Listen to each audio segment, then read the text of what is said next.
நரேந்திர மோடி அரசின் சுயசார்பு இந்தியா லட்சியப்படி உள்நாட்டில் வடிவமைக்கப்பட்ட 3 முக்கிய ராணுவ தளவாடங்கள் முப்படைகளிடம் ஒப்படைப்பு. பாதுகாப்பு அமைச்சர் ராஜ்நாத் சிங் ஒப்படைத்தார். ராணுவத்திற்கான ஆயுதங்கள் மற்றும் தளவாடங்கள் கொள்முதலில் அமெரிக்கா மற்றும் சீனாவிற்கு அடுத்து இந்தியாதான் அதிக அளவில் செலவிடுகிறது.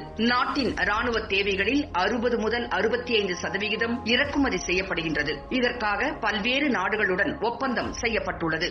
இந்நிலையில் 101 வகையான ஆயுதம் மற்றும் தளவாடங்கள் இறக்குமதிக்கு தடை விதிப்பதாக பாதுகாப்பு அமைச்சர் ராஜ்நாத் சிங் சென்ற ஆகஸ்ட் மாதம் அறிவித்தார். அப்போது அவர் கூறுகையில், அனைத்து துறைகளிலும் சுயசார்பு நிலையை அடைய வேண்டும் என்று பிரதமர் நரேந்திர மோடி வலியுறுத்தியுள்ளார். அதனால் ராணுவ ஆயுத தயாரிப்பிலும் சுயசார்பை அடையும் வகையில் 101 வகையான ஆயுதங்கள் இறக்குமதிக்கு தடை விதிக்கப்படுகிறது. இந்த ஆயுதங்கள் இறக்குமதிக்கான தடை 2025க்குள் முழுவதுமாக அமலுக்கு வரும். ஆயுதங்களின் தன்மையை பொறுத்து அதை நம் நாட்டில் தயாரிப்பதற்கு வாய்ப்பு அளிக்கும் வகையில் இந்த தடை குறிப்பிட்ட காலத்திற்குள் செயல்படுத்தப்படும் என்றார். இதையடுத்து இந்திய ராணுவத்திற்கு தேவையான ஏராளமான பொருட்கள் மற்றும் தளவாடங்களை கூடுமானவரை நம் நாட்டிலேயே உற்பத்தி செய்யப்பட்டு வருகிறது. இதற்கான பெரும்பாலான பணிகள் TRTO எனப்படும் இந்திய ராணுவ ஆராய்ச்சி மற்றும் மேம்பாட்டு அமைச்சகத்திடம் ஒப்படைக்கப்பட்டுள்ளது.